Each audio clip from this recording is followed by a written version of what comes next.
encore vous remercier pour votre écoute. Je disais tantôt que je décortiquerai avec vous toutes les prophéties annoncées par les prophètes, car malgré toutes les séances et ses avertissements, des Ivoiriens ont nargué l'Éternel des armées au point de poser une question ironique et narquoise. Où est leur Éternel des armées? Ah, ce grand Dieu, et déchirer même la Bible. L'honneur le choix de présenter ce terrible Dieu et ses œuvres aux habitants de ce pays.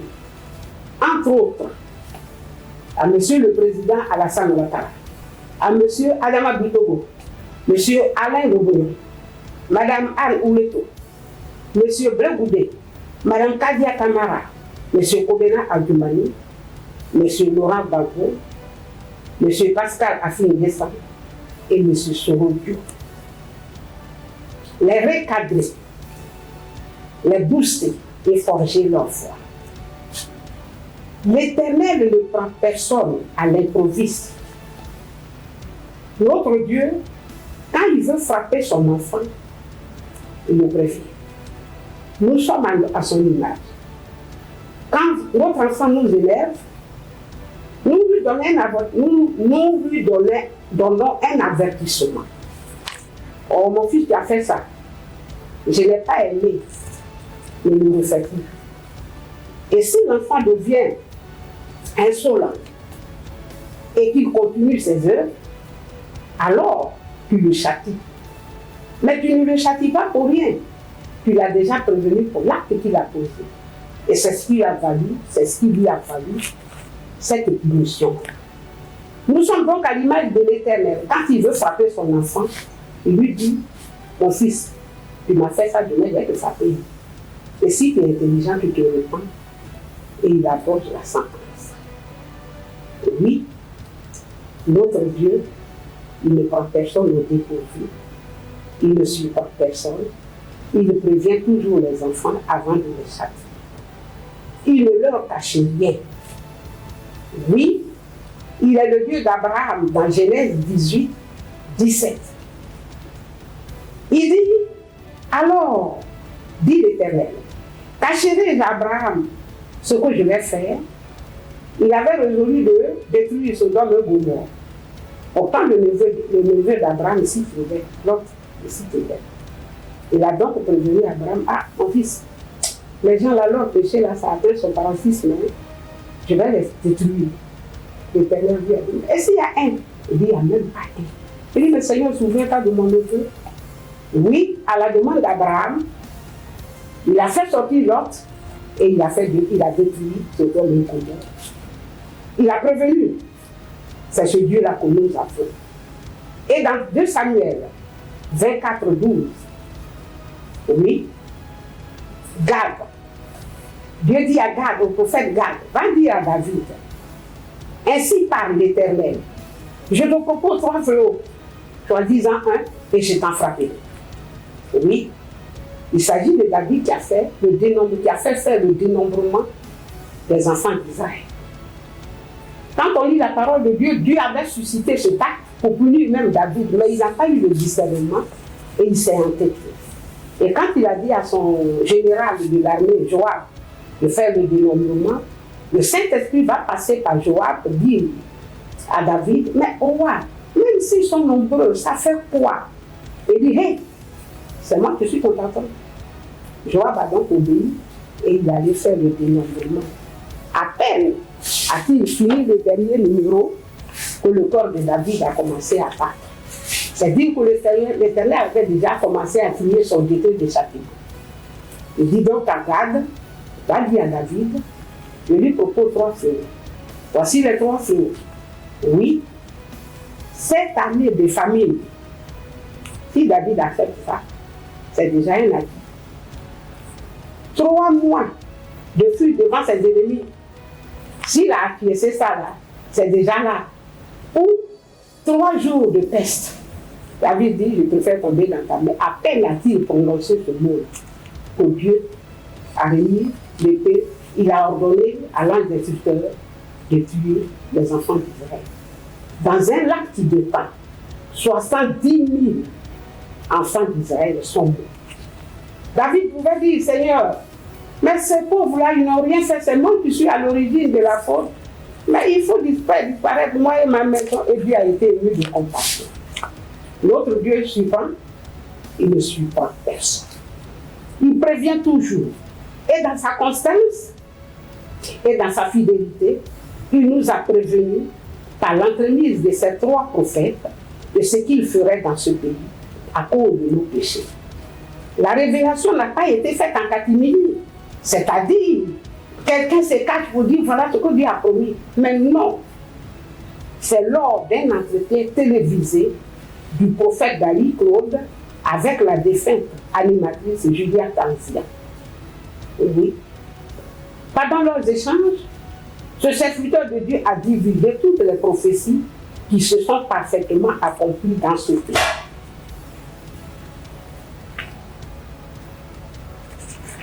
Le prophète Malachi a aussi donné des similaires, mais pas trop corsés, comme celle du prophète Dali Claude. De même qu'un troisième qui a aussi donné une prophétie qui s'est accomplie, faisant de ces 3 grands hommes des grands prophètes. 1. Dali Claude disait que l'Éternel avait équipé l'armée française pour nous bombarder. Avez-vous déjà vu un tel arsenal de guerre et la furie avec laquelle cette armée larguait des bombes sur notre pays? L'Éternel est-il un menteur? Non. Ceux qui étaient peut-être loin peuvent se dire, mais nous qui étions en hauteur et qui n'étions pas loin de là où la scène se produisait, nous pouvons témoigner que l'Éternel est des armées. Il a vraiment équipé l'armée française. Il n'a pas menti. 2. Il déclarait la punition de tous les présidents qui lui prêteraient le flanc à détruire ce pays. Il accomplirait la parole de Dieu de Luc 17, 1. Malheur à celui par qui le malheur, les scandales arrivent. Et oui, si tu creuses la tombe de ton ami, Dieu châtie ton ami et puis toi tu te dis, oh mais c'est bien fait. C'est une tombe que tu es en train de créer. Cette tombe-là, par inadvertance, tu vas tomber dedans. Le Seigneur va te faire tomber dedans. Oui, l'Éternel a accompli cette parole. Et je veux simplement vous poser la question de savoir où sont aujourd'hui l'indomptable et l'incontournable et hautain médiateur Blaise Compaoré, dont la richesse et le confort avoisinaient celle du roi Salomon, et dont son lit était similaire à celui de Og, roi de Bazan, dans Deutéronome 3. Or, où sont aujourd'hui ces richesses? Oui, ses coupes en or, son château, ça est où? Il est devenu un mendiant. Qui peut faire ça? C'est l'Éternel des armées. Il avait prévu, ça c'est la. Et que dire du fameux président Nicolas Sarkozy? Ah, le hôtel Nicolas Sarkozy, il est le seul président français humilié par l'Éternel des armées, sans coup d'état, avec son équipage de 7 ans de plus. Oui, devenant ainsi le collègue de sa victime, Laurent Gbagbo, M. Laurent Gbagbo, qui lui crut, le grand Nicolas Sarkozy, prisonnier comme Laurent Gbagbo. C'est Dieu qui peut faire intervenir. L'éternellement, non, il ne lit pas. Le prophète annonçait l'avènement de M. Alassane Ouattara. Il est devenu effectivement le président de ce pays. L'Éternel est-il un menteur? Non. Il déclarait aussi que toute l'administration ivoirienne serait prise d'assaut par ses partisans, qu'elle serait saturée. Et elle est vraiment au dire de la STV avec un record de plus de 7669 fonctionnaires oisifs, c'est-à-dire que ces personnes-là n'ont pas d'assises dans notre administration. Et comment ça s'est passé? M. Alassane Ouattara croyait que ce sont les conséquences de ces œuvres qui l'ont porté au pouvoir. Alors que le Seigneur l'avait déjà annoncé pour nous châtier, il l'a envoyé pour être président. Et il a cru que ce sont ces partenaires-là qui l'ont envoyé au pouvoir. Alors, tous ceux qui avaient des armes, qui croyaient le soutenir, quand mon frère Laurent Gbagbo, apparemment, qui a un bon cœur, selon ceux qui l'ont approché, il s'est fait entourer de criminels, de méchants. C'est lui seul qui était bon, mais son entourage était miné. Je peux les citer à Louégel, je peux les citer le soi-disant prophète, pasteur Corée Moïse.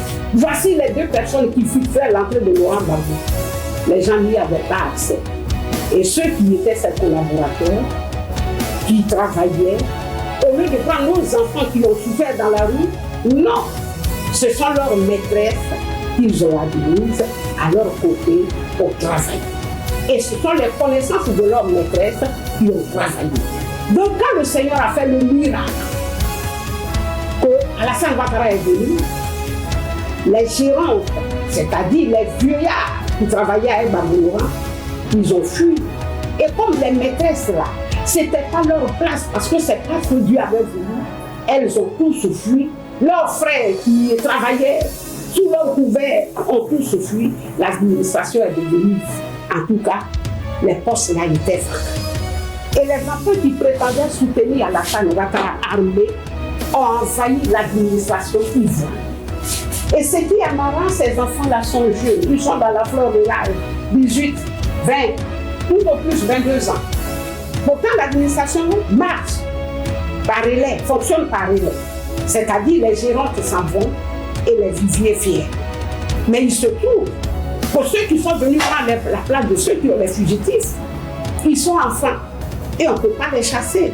Et j'ai l'exemple d'un enfant qu'on a fait entrer au ministère de la Construction, à qui on a donné un document conforme, comme s'il travaillait sous Laurent Gbagbo.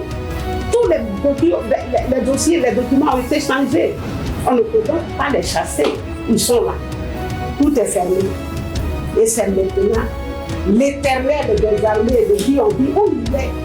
Il va raviver l'esprit d'Alassane Ouattara pour se dire que je suis dans un état qui doit fonctionner. Il faut donc organiser des concours.